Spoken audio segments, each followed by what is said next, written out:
Dubai में मोदी, डर में दाऊद।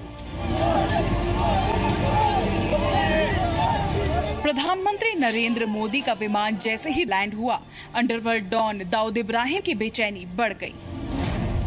मोदी करेंगे दाऊद का meter down.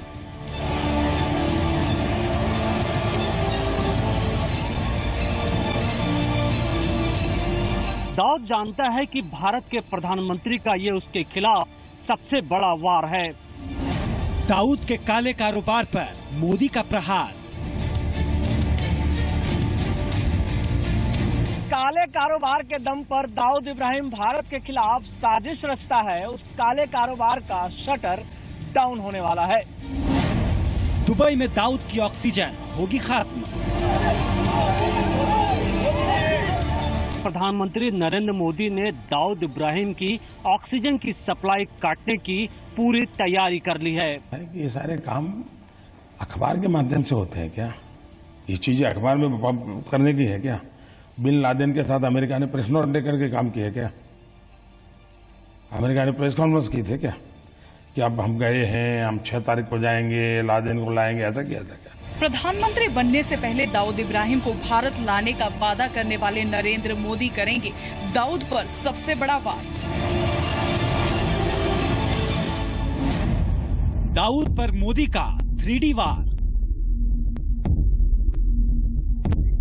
Good afternoon everyone. Zee News में आप सभी के साथ मैं हूं शैली सैनी। बात करेंगे दाऊद पर मोदी के 3D वार की। क्या है ये 3D वार? प्रधानमंत्री मोदी यूएई के दौरे पर हैं। 2 दिन का दौरा, जिसका आज दूसरा और आखिरी दिन है, और आज दुबई में है वो। प्रधानमंत्री दुबई के साथ देश का कारोबार तो बढ़ाना चाहते ही हैं, ये तो एक महत्वपूर्ण मुद्दा है ही, लेकिन एक आतंकी के कारोबार को खत्म करने का प्लान भी पीएम मोदी के साथ गया है। दरअसल प्रधानमंत्री दुबई के शेख मोहम्मद बिन राशिद को इस बात के लिए राजी कर सकते हैं कि वो अपने देश में दाऊद जैसे आतंकी के कारोबार को फलने फूलने न दे। गवाही है, लेकिन दाऊद की इस चार्जशीट का प्रधानमंत्री नरेंद्र मोदी के यूएई दौरे से क्या लेना देना है?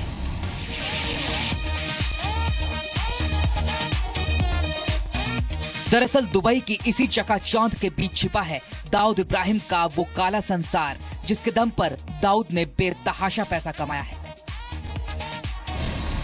सट्टेबाजी, फिरौती, ड्रग तस्करी, आतंकवाद को फंडिंग, फिल्मों की पायरेसी, रियल एस्टेट में पैसा, ये दाऊद इब्राहिम के काले कारोबार की महज झलक है। दाऊद का कारोबार दुबई से लेकर लंदन तक फैला है। इसी कारोबार के दम पर दाऊद इब्राहिम दुनिया का सबसे अमीर आतंकवादी और माफिया बन गया। डोंगरी से दुबई पहुंचा दाऊद इब्राहिम भले ही पाकिस्तान में रहता हो, लेकिन उसका सारा काला कारोबार दुबई से ही कंट्रोल होता है। पहले उसका साथी इकबाल मिर्ची दुबई में दाऊद के कारोबार को संभालता था, लेकिन उसकी मौत के बाद दाऊद का बेटा और उसके साथी दाऊद की कंपनी को दुबई से ऑपरेट करते हैं। दरअसल संयुक्त अरब अमीरात का सबसे अमीर शहर दुबई दुनिया भर के कई भगोड़े माफियाओं का घर रहा है, और ऐसा ही एक भगोड़ा है दाऊद इब्राहिम कासकर। दुबई में कारोबार करने के लिए किसी स्थानीय नागरिक के साथ मिलकर पैसा लगाना होता है।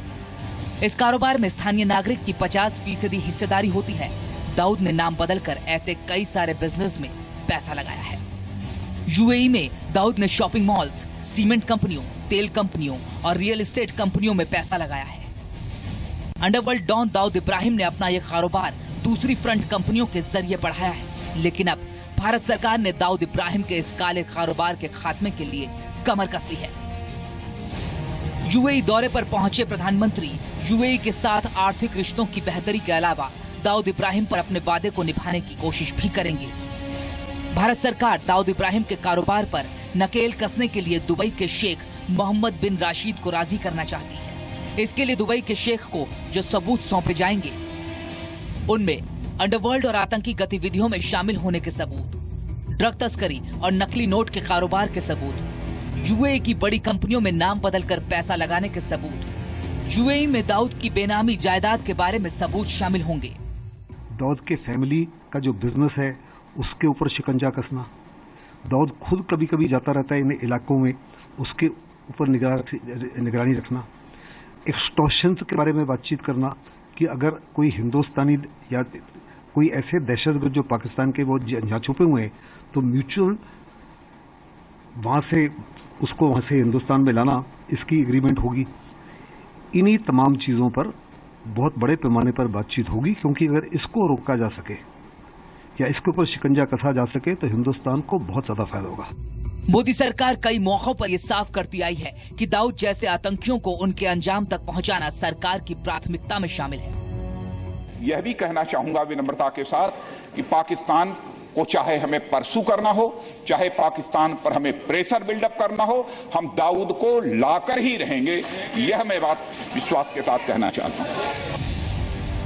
बस अब इंतजार है तो इस बात का कि दुबई, शारजाह और अबू धाबी में फैले दाऊद के कारोबार पर जल्द से जल्द ताला लगाया जाए। अगर संयुक्त अरब अमीरात के शासक इस बात पर राजी हो जाते हैं कि भारत के मोस्ट वांटेड आतंकी को किसी तरीके का संरक्षण नहीं देंगे, तो ऐसे में दाऊद की ऑक्सीजन की सप्लाई कट जाएगी और फिर दाऊद के बुरे वक्त का मीटर डाउन हो जाएगा। ऐसे में दाऊद को पकड़ना नामुमकिन या मुश्किल नहीं होगा। मनीष शुक्ला, जी मीडिया, दिल्ली।